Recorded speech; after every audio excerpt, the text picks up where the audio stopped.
बिस्मिल्लाहिर्रहमानिर्रहीम। आज हम class second year chapter number 11 electrostatic का जो न्यूमेरिकल नंबर 2 है वो सॉल्व करते हैं।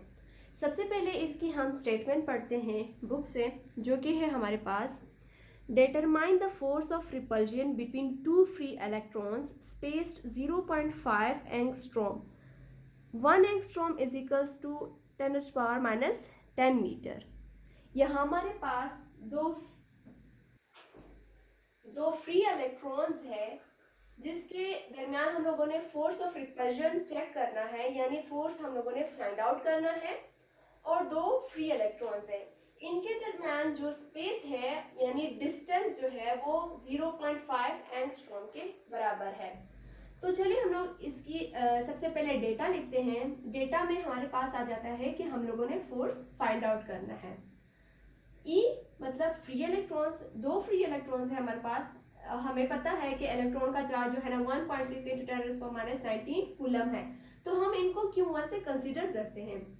और दूसरा Q2 जो हमारे पास है वो भी 1.6 × 10⁻⁻19 कूलम के बराबर है, क्योंकि ये दो फ्री इलेक्ट्रॉन्स की बात हो रही है और इलेक्ट्रॉन का चार्ज हमें पता है पहले से।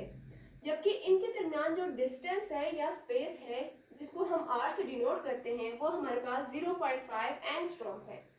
हम जानते हैं कि एंगस्ट्रॉम इज इक्वल्स टू 10⁻⁻10। तो हम लोगों ने यहाँ पे एंगस्ट्रॉम की जगह 10⁻⁻10 पुट कर दिया। मीटर जो कि डिस्टेंस या स्पेस का वो है, यूनिट है। तो के जो मैंने पुट किया है वो 9 × 10⁻9 न्यूटन मीटर स्क्वायर पर कूलम स्क्वायर के बराबर है। ये एक कांस्टेंट है और आप लोगों को पता है कि कांस्टेंट वैल्यूज हमें पता होती है पहले से। तो अब हमारे पास इनमें वो सारी चीजें हैं जो हमारे पास एक कूलम्स लॉ के फार्मूले में होती हैं। जब हम लोग पीछे से चैप्टर पढ़ते हैं उसमें एक जो टॉपिक है कूलम्स लॉ, उसका फार्मूला हम इस न्यूमेरिकल में पुट करेंगे, जो कि है F इज इक्वल टू के Q1 Q2 divided by R square. F हम लोगों ने फाइंड आउट करना है कि कांस्टेंट है। Q1 जो कि इलेक्ट्रॉन था जिसको हम लोगों ने कंसीडर किया था 1.6 × 10⁻⁻19, इस Q2 का भी वही वैल्यू है, जबकि R स्क्वायर जो कि 0.5 × 10⁻10 के बराबर है। अब हम लोग इस फार्मूले में ये वाली वैल्यूज पुट करेंगे, फिर हम कैलकुलेटर के जरिए सॉल्व करेंगे तो हमारे पास इसका फोर्स आ जाएगा। तो हम लिखते हैं F इज इक्वल टू के की वैल्यू हमारे पास है 9 × 10⁻9। अब Q1 Q2 दोनों की वैल्यू सेम है, मैं दोनों वैल्यूज पुट करती हूँ। 1.6 × 10⁻19, 1.6 × 10⁻19 सही। अब जो R स्क्वायर की जो वैल्यू है वो भी हम पुट करेंगे, जो कि हमारे पास है 0.5 × 10⁻10 का होल स्क्वायर।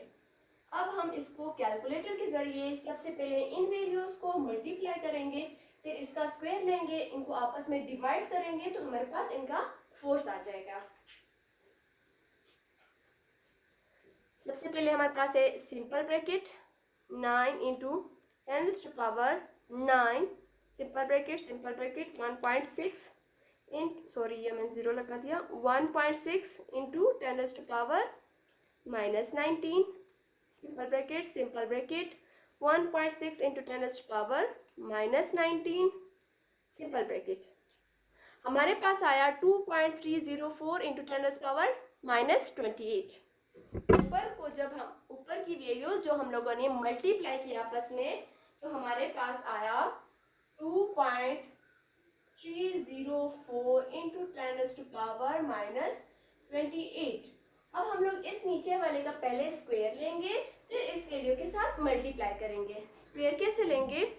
सिंपल ब्रैकेट 0.5 × 10⁻10 का whole square is equal to 2.5 × 10⁻21 answer आया हमारे 2.5 × 10⁻21। अब हम इन दोनों को आपस में डिवाइड कर देते हैं, फिर हमारे पास फोर्स आ जाएगा।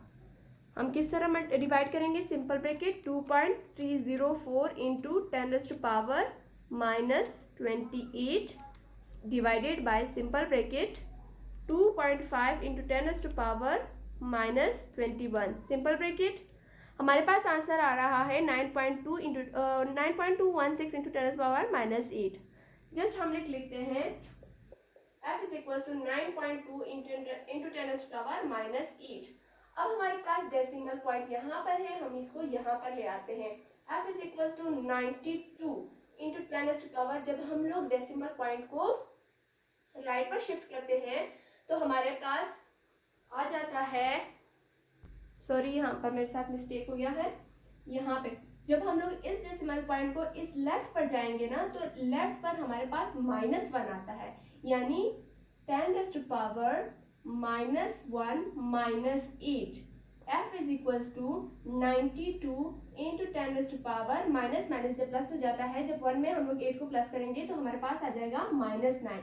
अब since we know that nano is equals to 10⁻⁻9, तो हम लोग फोर्स इज इक्वल्स टू 92 10⁻⁻ की जगह हम लोग नैनो पुट कर देंगे, और जो हमारे पास फोर्स का यूनिट है वो है न्यूटन। तो इस तरह जो हमारा न्यूमेरिकल नंबर 2 है वो भी कंप्लीट हो गया।